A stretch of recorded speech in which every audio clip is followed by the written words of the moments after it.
बड़े ही आनंद उत्साह उल्लास के साथ एकाग्रता के साथ प्रभु परमात्मा का स्मरण करते हैं।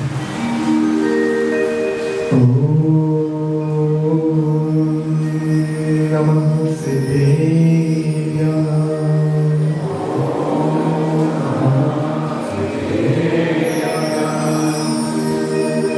जिसने राग द्वेष का मालिक जीते सब जग जान लिया, सब जीवों को मोक्ष मार्ग का सबको उपदेश दिया। बुद्ध वीर जिन्मय हर ब्रह्मा ज्ञान से को साधीन बहो, भक्ति भाव से प्रेरित होय चित्त उसी में रहो। विषयों की आशा नहीं जिनके साम्य भाव लगे रखते हैं, निज पर के हित साधन में जो विष दिन तत्पर रहते हैं। स्वार्थ त्याग की कठिन तपस्या बिना खेद जो करते हैं, ऐसे ज्ञानी साधु जगत में दुख समों को हरते हैं। ऐसे ज्ञानी साधु जगत में को हरते हैं। जय बोलिए अनंतानंद सत परमेश्वरी भगवान की, देवादिदेव गजराक्षी अजितनाथ भगवान की, देवादिदेव गजराक्षी पद प्रभु भगवान की, परम पूज्य चरित्र चक्रवर्ती आचार्य भगवान श्री शांति सागर जी महाराज की, परम पूज्य भिक्षण अनुपयोगी आचार्य भगवान गुरुदेव श्री वसुनाथ जी जी महाराज की, अहिंसामय विश्व धर्म की, जिनवाणी माता की, महाराज की जय। उपस्थित सत श्रद्धालु, देवी शास्त्र गुरु के प्रति श्रद्धावान, घनघोर बरसात के मध्य में धर्म श्रवण करने के लिए लाए आप सभी धर्म अनुरागी महानुभाव,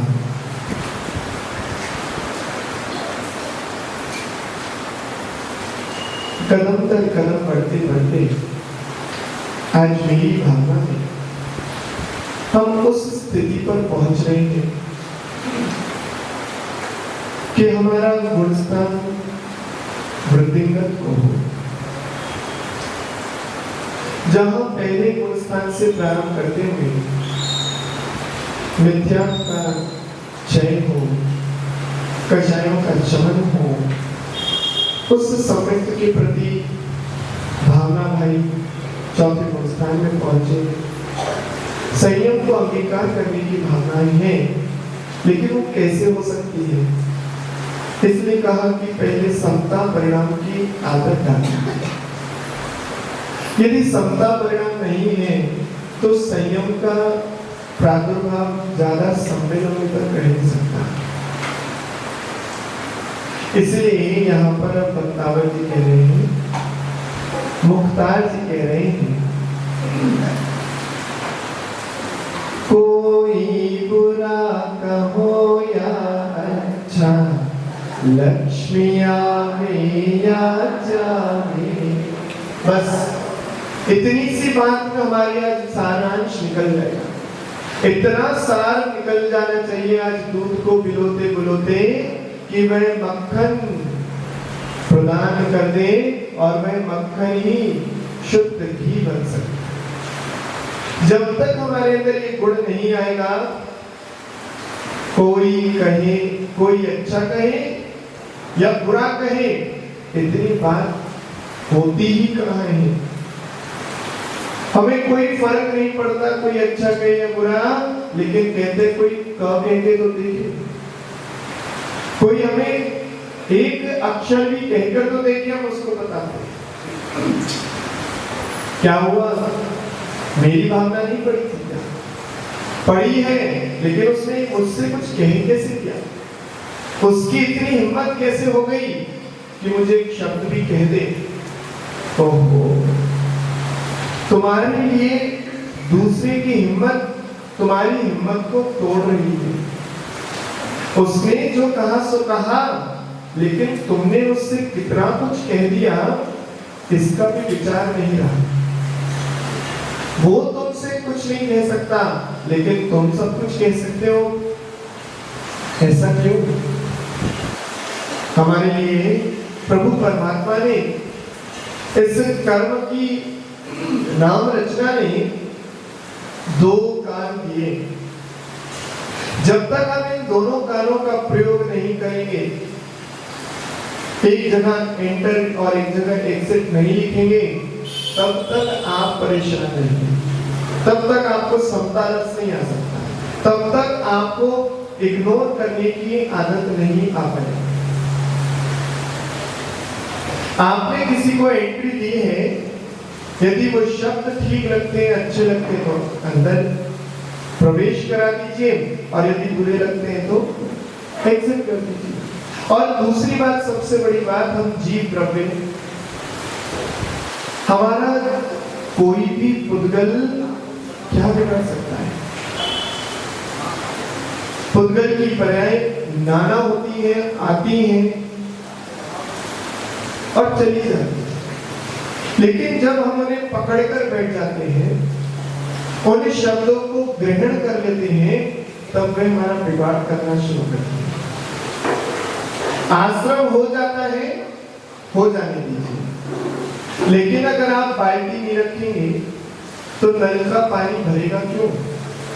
यदि आप टंकी में पानी में डालते हुए उसको ठहरने का स्थान नहीं देंगे तो पानी ठहरेगा क्यों? वो तो आगे बहता चला जाएगा। क्या हिमालय से बहने वाली गंगा आपके लिए ठहरती है? नहीं। लेकिन अगर आप जाएंगे, उसमें से ग्रहण करेंगे, तो पानी आपको मिलता है। ऐसे ही वह शब्दों का श्राव हमारे अंदर हो रहा है। दूसरे के सुने हुए शब्द को हम जब ग्रहण कर लेते हैं, तब हमारा विचार उसी में अटक जाता है, हम आगे बढ़ नहीं पाते। जैसे किसी का पांव उलझी हुई रस्सी में फंस जाता है तो वह आगे नहीं बढ़ पाता। ऐसे ही यदि किसी के शब्दों के जाल में कोई फंस जाए तो वह भी अपनी उन्नति नहीं कर सकता। कोई कितना ही सोच ले, लेकिन अगर आपने अंदर में ठान लिया कि मुझे किसी से कोई फर्क नहीं पड़ता, कोई कुछ भी कहे, तो याद रखना, लाखों वर्षों की आयु होने वाला भी पुण्य आश्रम करके मोक्ष चला जाता है, और अल्प आयु वाला अल्प शब्दों को सुनकर वह पतन का कारण बना लेता है।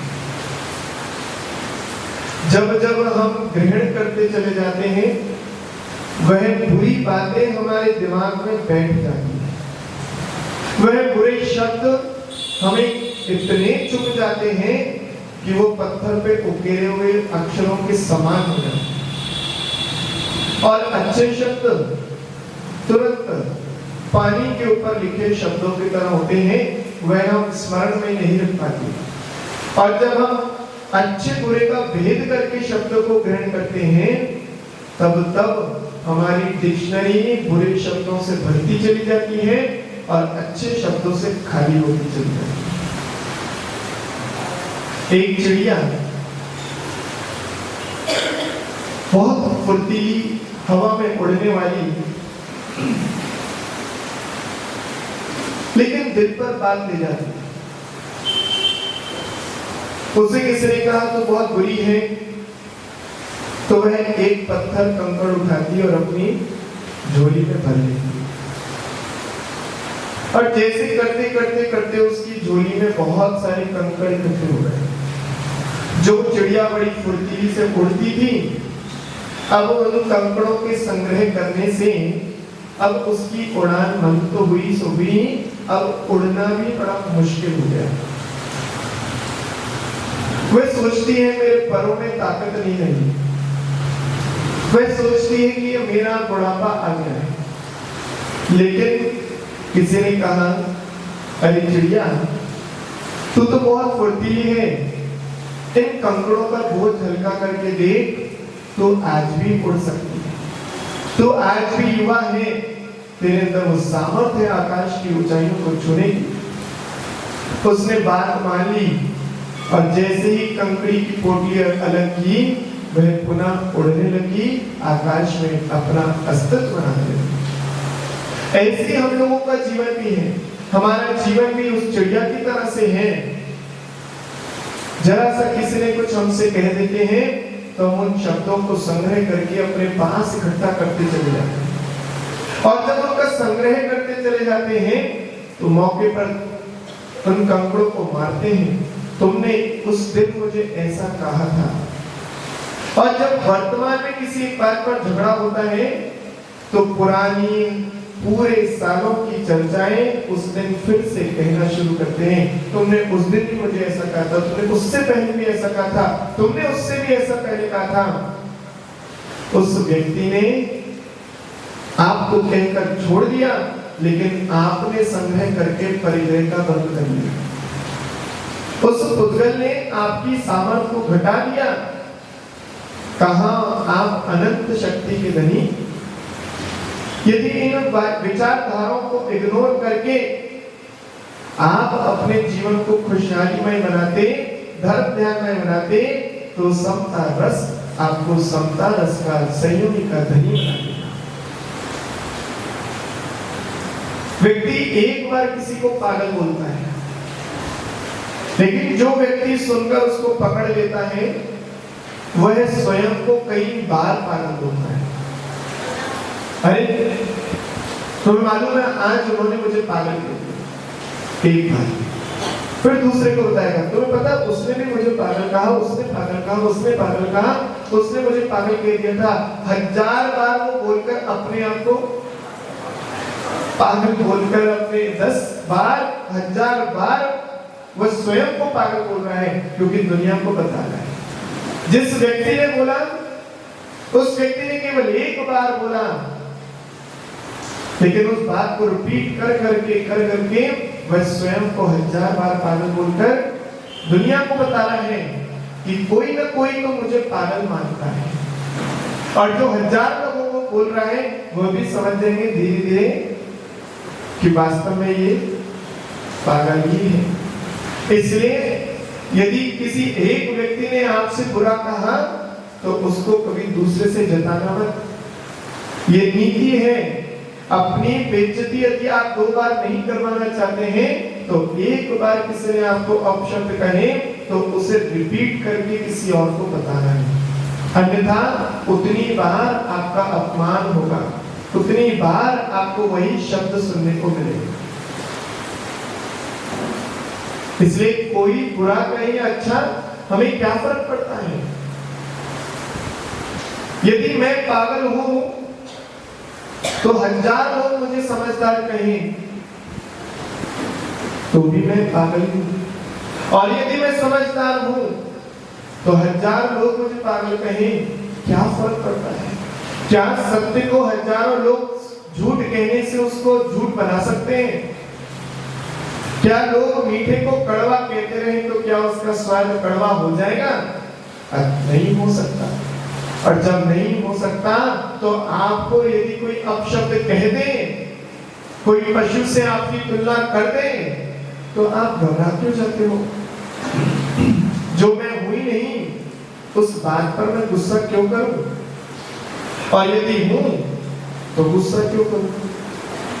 यदि वो सत्य बोल रहा है तो मुझे परिचय करा रहा है, मुझे गुस्सा नहीं होना चाहिए, वो मेरा उपकारी है। और यदि वह झूठ बोल रहा है तो भी मुझे गुस्सा करने से क्या लाभ होगा? उसी का पाप उसी को बंधेगा। लेकिन जब कोई किसी को कुछ बुरा कह देता है तो उसके साथ साथ कितना सारा आश्रम शुरू होता है। वह क्रोध करता है, वह मान कषाय से मलिन हो जाता है, वह उसके लिए मायाचारी करता है, वह हिंसा करता है, अपनी बात को पुष्ट करने के लिए झूठ बोलता है और धीरे धीरे सभी पापों में लिप्त हो जाता है। केवल एक अपशब्द ने उसको वो पुण्यात्मा की श्रेणी से गिराकर पापात्मा बना दिया। राह चलते व्यक्ति से परिचय नहीं था, लेकिन आपने किसी के शब्द सुनकर उसको महत्व दे दिया। यदि आप किसी को महत्व नहीं देना चाहते हैं तो उसको इग्नोर कर दीजिए, उसकी बातों को सुनी की अनसुनी कर दीजिए। व्यक्ति एक बार बोलेगा, दो बार बोलेगा, चौथी बार, तीसरी बार अपने आप शांत हो जाएगा। आप लोग क्रिकेट का मैच देखते हैं और यदि क्रिकेट का मैच बड़ा इंटरेस्टिंग हो, उसको देखते हुए यदि आपसे कोई काम बोल दे, क्या करते हो आप? अरे बाद में मैं भी एक बात सुनाई दे रहा, सुन रहे हो? आपसे कह रही हूं बाजार से जाकर चीनी ले आओ, चाय नहीं बन पाई।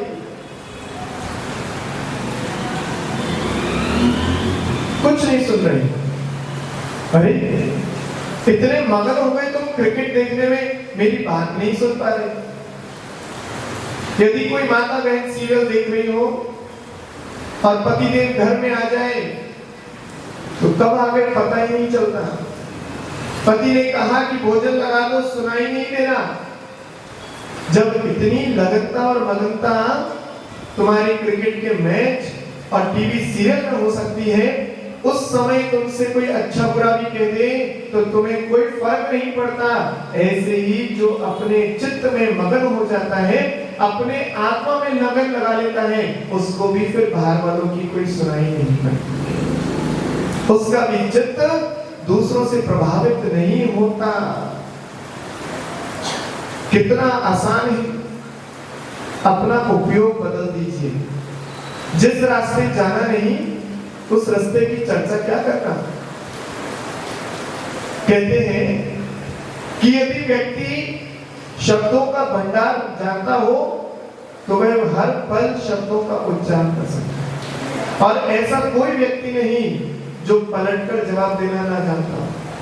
लेकिन सबसे बड़ा हथियार यदि दुनिया में है तो वह है मौन। यदि मौन रह जाओ तो आपको कोई जवाब देने की आवश्यकता ना पड़े, तो आपका सामने वाला साथी भी विनम्र हो जाए, शांत और चित्त हो जाए। किसी काम में लगन लग जाती है तो भारी वातावरण में उपयोग नहीं जाता। आप लोग कहते हो महाराज जी इतनी क्लासें क्यों लेते हो, क्या जरूरत है? यदि क्लास ना ले तो फिर धीरे धीरे क्या होगा? स्वाध्याय से मन हटेगा तो आपकी चर्चाओं में मन लगेगा। क्योंकि जब आप देखेंगे महाराज जी कुछ काम में नहीं कर रहे तो चलो बैठो महाराज जी के, और जब खाली बैठोगे तो आप धर्म की चर्चा नहीं करोगे, आप इधर उधर की बातें करोगे, और धीरे धीरे इधर उधर की बातें कानों में जाते जाते महाराज जी भी इधर उधर के हो जाएंगे। यदि साधु के पास बैठोगे और निष्प्रयोजन बैठोगे तो दो बातें होंगी, या तो साधु बिगड़ जाएगा या आप बिगड़ जाओगे। यदि निष्प्रयोजन चर्चाएं होंगी तो साधु का बिगाड़ होगा, और यदि साधु धर्म की चर्चा करते रहे तो आपका बिगाड़ हो जाएगा। बोले कैसे? बोले आप घर छोड़ दो फिर यहाँ छोड़ दो, तो आपका ग्रस्तपना बिगड़कर आपका साधु जीवन बन जाएगा। इसलिए अति नहीं करना, निष्प्रयोजन मत बैठो, खाली मत बैठो।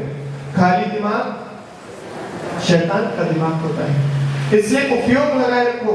जब उपयोग लगाए रखोगे तो आपको इधर उधर की बातों से कोई लेना देना नहीं। और यदि कोई झगड़े करने में नंबर 1 होता है तो वो वही होता है जिसके पास कोई काम नहीं होता। क्या कर रहे हो? कुछ नहीं, चलो आओ थोड़ा झगड़ा कर ले, टाइम पास कर ले। दो व्यक्ति ट्रेन से यात्रा कर रहे थे और वे मुंबई जा रहे थे। मुंबई के रास्ते में वो दोनों आमने सामने बैठे। बोले आप कहाँ से? बोले हम मुंबई से। बोले अच्छा, मैं भी मुंबई से हूँ। बोले मुंबई में आप कहाँ से हैं? बोले भयंतर से। बोले वाह, हम भी भयंतर से हैं। भयंतर में कहाँ रहते? बोले स्ट्रीट नंबर 40 में रहता हूँ। क्या बात है, हम भी स्ट्रीट नंबर 40 में रहते हैं। हमने आपको कभी देखा नहीं। कौन सी बिल्डिंग में आप? बोले वो परमपिता परमेश्वर। बोले उसमें तो मैं भी रहता हूँ। क्या बात है, आप इसी अपार्टमेंट में रहते हैं और मैंने आपको कभी मिला नहीं हुआ, देखना नहीं हुआ। कौन से फ्लोर पे रहते हैं? बोले मैं 5th फ्लोर पे रहता हूँ। अरे क्या बात, इतना बड़ा संयोग, मैं भी 5th फ्लोर पर ही रहता हूँ, फिर भी नहीं देखा। बोले आप कहाँ रहते? 5th फ्लोर में। बोले फ्लैट नंबर 1 में रहता हूँ। बोले मैं भी फ्लैट नंबर 1 में ही रहता हूँ। क्या बात है। अब जब इतनी देर से किसी की बात सुनो तो पड़ोसी बोली पड़ा। बोले भैया जब तुम एक ही फ्लैट में रहते हो तो तुम दोनों पहचानते कैसे नहीं हो? बोले तुझसे किसने कहा बीच में बोली? बोले इतना लंबा सफर है, टाइम पास करना पड़ेगा, हम दोनों बाप बेटा हैं। खाली बैठोगे तो कुछ ना कुछ तो व्यर्थ की चर्चा ही होगी। इसलिए अपने जीवन को टाइम पास मत बनाइए, क्योंकि टाइम बहुत लेस है। उसको टाइम यूजफुल बनाइए। एक एक समय को आप सदुपयोग कीजिए। और जब व्यक्ति के पास बहुत समय होता है तो वह दूसरों की बातों में अटकेगा ही अटकेगा। कोई बुरा करे अच्छा, सारी बातों का फर्क मुझे पड़ता है। क्यों? वे खाली बैठा हूं, हिसाब किताब बनाना पड़ेगा। और जो व्यक्ति अपने जीवन को उपयोगी बनाता है, बहुत महत्वपूर्ण बनाता है, जिसको मालूम है मेरा ये मानव भाव कितना मुश्किल से मिला है, वह व्यक्ति इन फिजूल की बातों में अटकेगा नहीं, वह भटकेगा नहीं। इसलिए आप लोग अपने उपयोग को बदल दीजिए, फिर कोई आपको फर्क नहीं पड़ेगा कि आपके जीवन में कोई क्या लेके चला गया। ध्यानस्थ बैठे किसी व्यक्ति से, एक मुनिराज से कोई बोल गया कि मेरे पति आएंगे तो उन्हें कह देना मैं बाजार गई। रास्ते में से गुजरते हुए पति मिला, मुनिराज ने कुछ नहीं कहा। वह मुनिराज अपने ध्यान में मस्त थे और मैं अपने घर पहुंचा, ढूंढने लगा पत्नी कहाँ गई। जब लौट के आई तो बोले तुमने कहा क्यों नहीं, बताया क्यों नहीं? बोले वो मैं महाराज जी से कह के गई थी, वो बैठे हैं वहां, उन्होंने तो मुझसे कुछ नहीं कहा। पूछा, जब वे महाराज अपने कार्य से, व्यस्तता से हटे, ध्यान से हटे, तो उनसे पूछा आपसे कह के गई थी? बोले मुझे तो मालूम ही नहीं तुमने कब क्या कह दिया।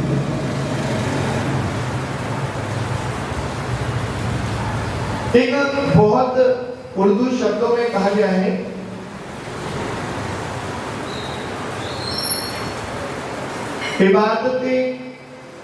इबादत और वे भी बकायदे होश, इबादत बकायदे होश, ये तौहीन है इबादत। यदि आप भगवान की भक्ति कर रहे हैं तो उसमें आपको इधर उधर कुछ भी सुनना नहीं, लेकिन सारी बातें आप पता नहीं यहीं आकर क्यों सुनते। विधान करते करते उसने मेरी थाली से चावल उठा कैसे लिए और पूछा तक नहीं। अरे दर्शन करने आए, मेरी थाली में सामग्री चला गई, क्या हो गया?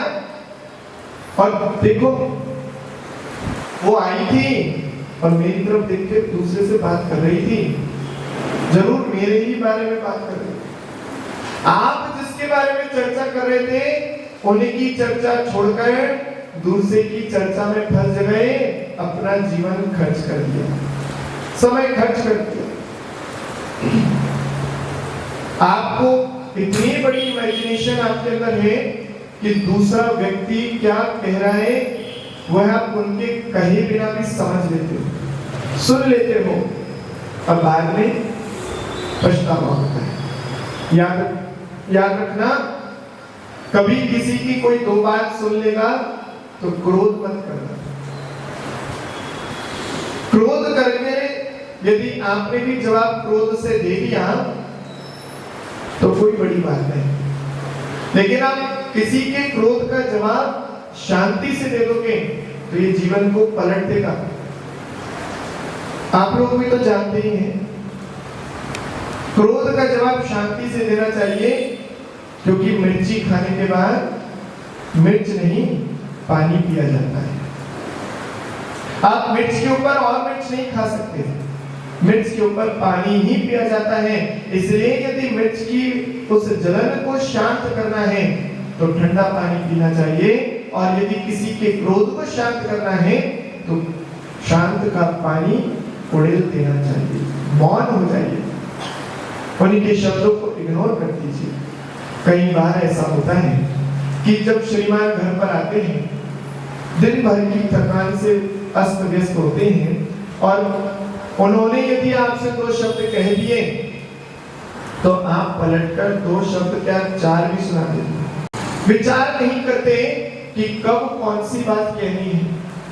भोजन करते समय ही पूरी राम कथा खुलती है, और व्यक्ति का जो पहले से टेंशन से भरा था वह अपनी थाली छोड़कर तुम्हारी बातों को अपने दिल पर लगा लेता है। शब्दों का संचय कीजिए तो अच्छे शब्दों का प्रचार भी कीजिए।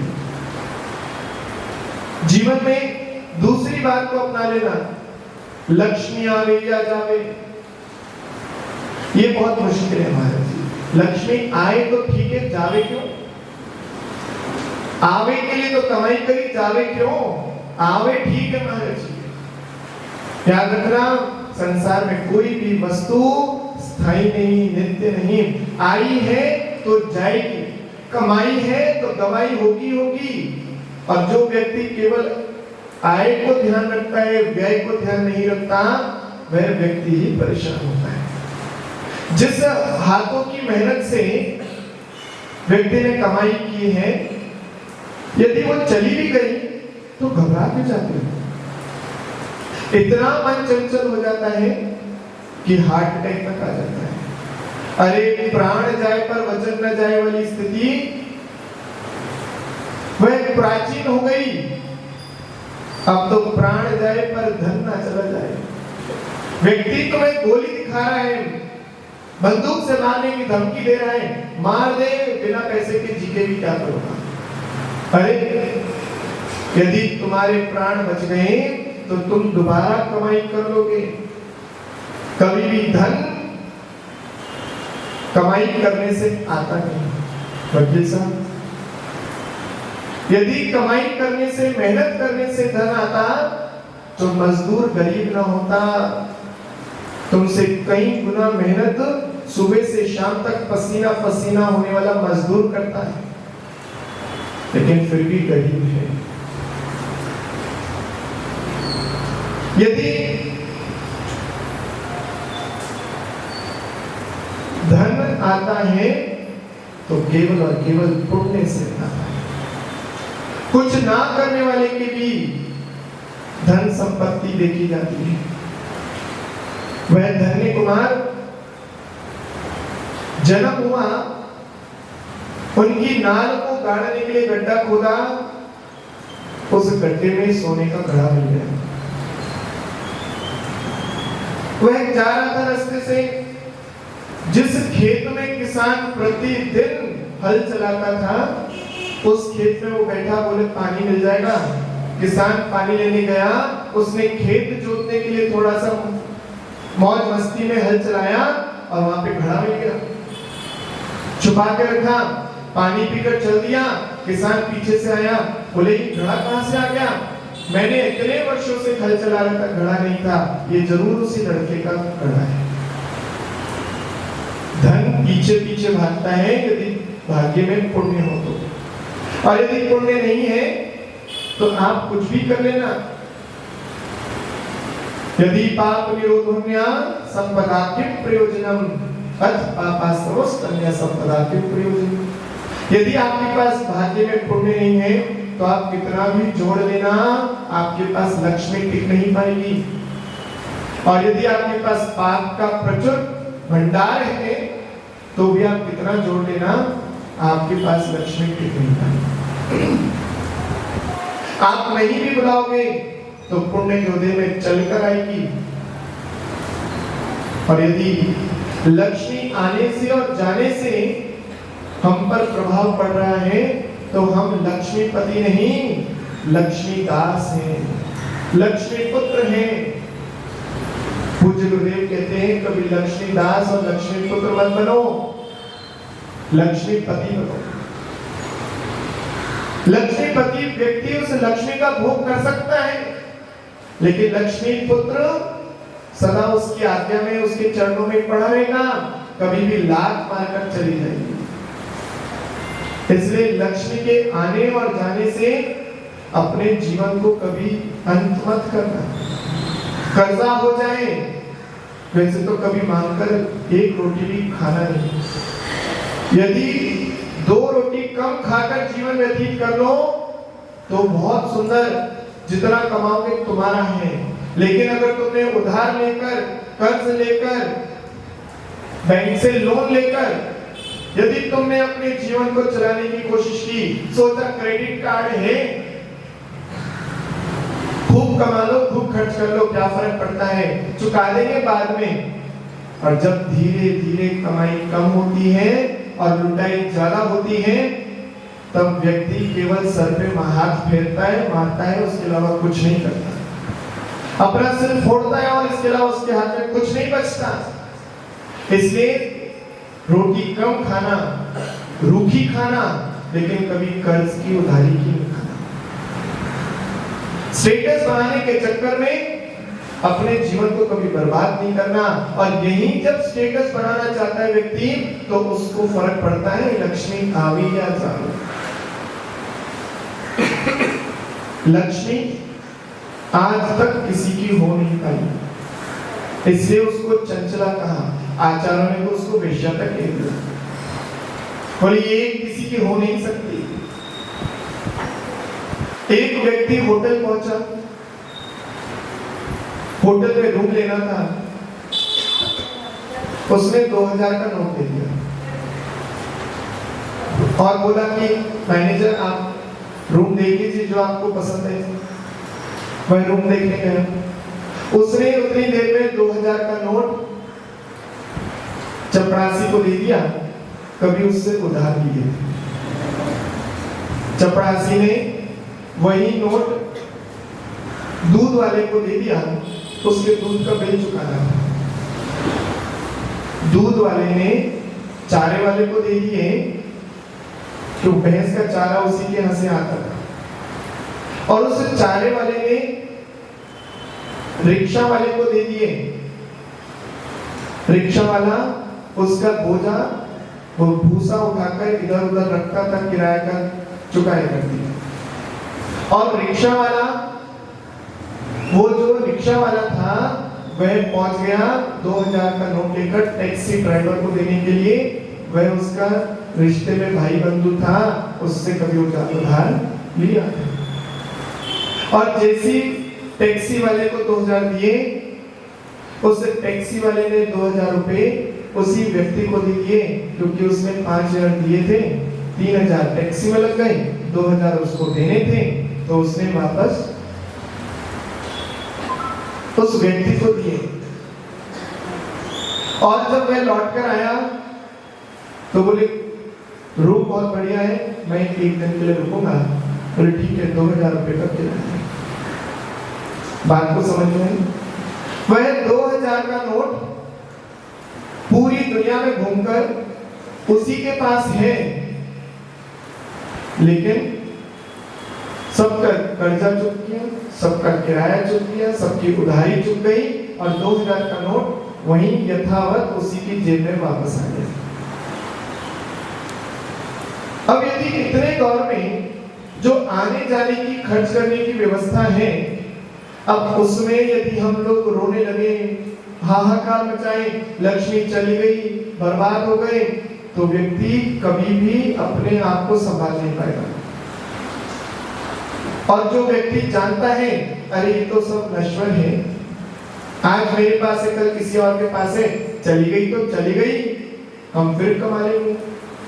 हम अपनी बाजुओं पे ताकत रखते हैं, हिम्मत रखते हैं, विश्वास रखते हैं, तो वह व्यक्ति खड़ा हो जाएगा। अन्यथा डिप्रेशन में चला जाएगा, हार्ट की प्रॉब्लम हो जाएगी, उसे टेंशन से शुगर हो जाएगी और भगवान को एक दिन प्यार हो जाएगा।